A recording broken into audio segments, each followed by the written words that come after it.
Hello guys, welcome to my YouTube channel. जैसा कि आप सभी को मालूम है कि एसएससी सीजीएल का एग्ज़ाम चल रहा है और उसके 7 दिसंबर के सेकंड शिफ्ट का पेपर संपन्न हो चुका है। उस सेकंड शिफ्ट में जीके जीएस और करंट अफेयर से जो जो प्रश्न आए थे उनकी हम यहाँ पर डिटेल व्याख्या करते हैं। तो चलिए बिना देर किए हुए शुरू करते हैं। पहला प्रश्न ये पूछा गया था, लोसर त्यौहार किस राज्य में मनाया जाता है। तो यहाँ पर देखिए, इसके दिए गए ऑप्शन के अनुसार अरुणाचल प्रदेश होगा। अब ध्यान से सुनिएगा, दिया गया है यदि विकल्प में लद्दाख होता तो आप उसे सही चिन्हित कर सकते थे। चूंकि प्रश्न राज्य का उल्लेख करता है इसलिए सही उत्तर यहाँ पर होगा। ठीक है, यदि राज्य नहीं होता तो लद्दाख भी यहाँ आंसर लगा सकते थे, वहाँ भी मनाया जाता है एक से अधिक राज्यों में, लेकिन राज्य अरुणाचल प्रदेश दिया है तो सही आंसर ही हो जाएगा। देखिए इसका मतलब क्या होता है, लोसर को बुरी आत्माओं से रक्षा करने के लिए खुशहाल नई शुरुआत के लिए मनाया जाता है। यह वसंत का एक त्यौहार है। अब अगली शिफ्ट में पूछा जा सकता है कब का त्यौहार है, तो वसंत ऋतु का।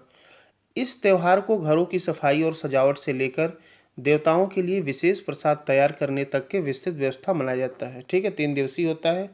देखिए, आंध्र प्रदेश के वसंत त्यौहार को उगादि कहा जाता है। अगले शिफ्ट वाले ध्यान देंगे भाई, आंध्र प्रदेश के वसंत त्यौहार को क्या कहते हैं, उगादि। यह नए साल के शुरुआत में भी शुरुआत के बारे में भी बताता है। केरल के जो बसंत के त्यौहार होते हैं उन्हें ओणम कहा जाता है और असम के बसंत के महोत्सव रोंगाली बिहू हैं। तो ये जो है नेक्स्ट शिफ्ट वाले तीनों के तीनों प्रश्न जो है याद करके जाएं। चलिए अगले प्रश्न की बात कर लेते हैं। अगला पूछा गया था कि चोलों की राजधानी कहाँ थी। चोल की राजधानी पूछा गया था, तो इसका आपका सही आंसर होगा तंजौर।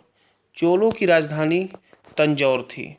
देखिए, 9वीं शताब्दी में चोल वंश पल्लवों के ध्वंसावशेषों पर स्थापित हुआ था।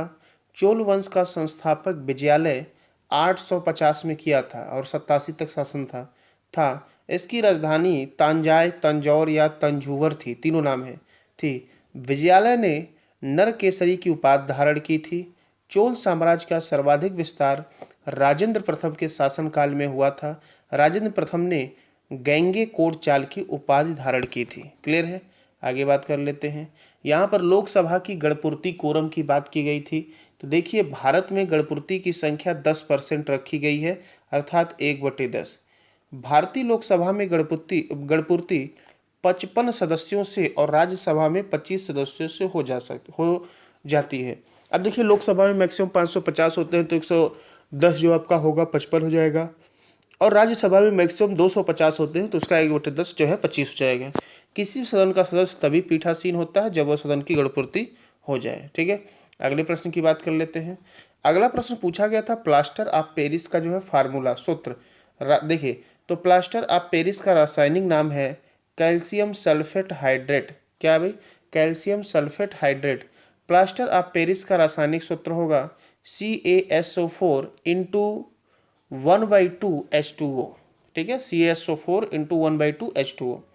प्लास्टर ऑफ पेरिस त्वरित समायोजित होने वाला जिप्सम प्लास्टर है जो एक महीन सफ़ेद पाउडर कैल्शियम सल्फेट हाइड्रेट से बना होता है, जो गीला होने और सूखने दिए जाने पर कठोर हो जाता है। ठीक है, अब ध्यान से सुने, नेक्स्ट स्टेप वाले इसको जो है याद करके आप जाएंगे कि एसिटिक अम्ल का फार्मूला CH3COOH, अमोनियम सल्फेट का फार्मूला NH4 का होल ट्वाइस और इंटू SO4। क्लियर है। अगला प्रश्न पूछा गया था कि भारतीय संविधान में 11वां मौलिक कर्तव्य कब जोड़ा गया था। तो देखिए, बात करें यदि मूल संविधान की, तो इस समय एक भी मौलिक कर्तव्य नहीं थे, अर्थात 0 थे। 10 मौलिक कर्तव्य को 42वें संविधान संशोधन 1976 में सरदार स्वर्ण सिंह की समिति के द्वारा जोड़ा गया था, लेकिन जो 11वां मौलिक कर्तव्य था उसको 86वें संविधान संशोधन अधिनियम 2002 के द्वारा जोड़ा गया। ठीक है, चलिए आगे बात कर लेते हैं। अगला प्रश्न न्यूटन की गति से संबंधित पूछा गया था।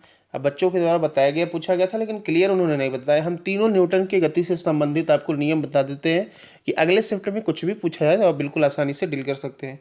देखिए, सर आइजैक न्यूटन ने सबसे पहले 1687 में अपनी पुस्तक प्रिंसिपिया में गति नियमों अर्थात लॉ ऑफ मोशन को प्रतिपादन किया। तो ये एग्जाम में बुक पूछा जाता है प्रिंसिपिया, कब, 1687 में।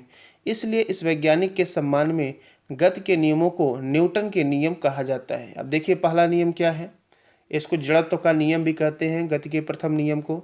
यदि कोई वस्तु विरामावस्था में है तो वह तब तक विरामावस्था में रहेगी जब तक उस पर बाहरी बल लगाकर गतिशील नहीं किया जाएगा, और यदि कोई वस्तु गतिशील है तो उस पर बाहरी बल लगाकर ही विरामावस्था में पहुंचाया जा सकता है। और न्यूटन के प्रथम नियम को लॉ ऑफ इनर्शिया अर्थात जड़त्व का नियम भी कहा जाता है।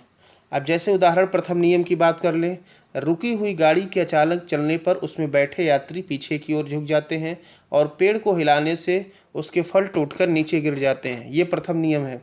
दूसरा नियम क्या कहता है? इसको संवेग संरक्षण लॉ ऑफ मोमेंटम भी कहते हैं।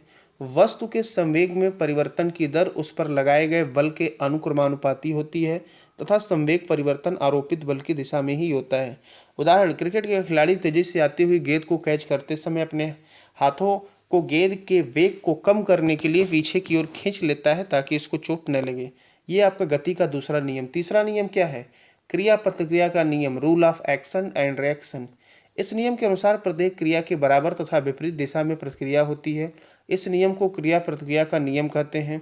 बंदूक से गोली छोड़ते समय पीछे की ओर झटका लगना, रॉकेट का आगे बढ़ना, ये क्रिया प्रतिक्रिया नियम से संबंधित है। ठीक है, तो इतने क्वेश्चन की जानकारी हो गई है। बाकी मिलते हैं अगले शिफ्ट में, तब तक के लिए धन्यवाद।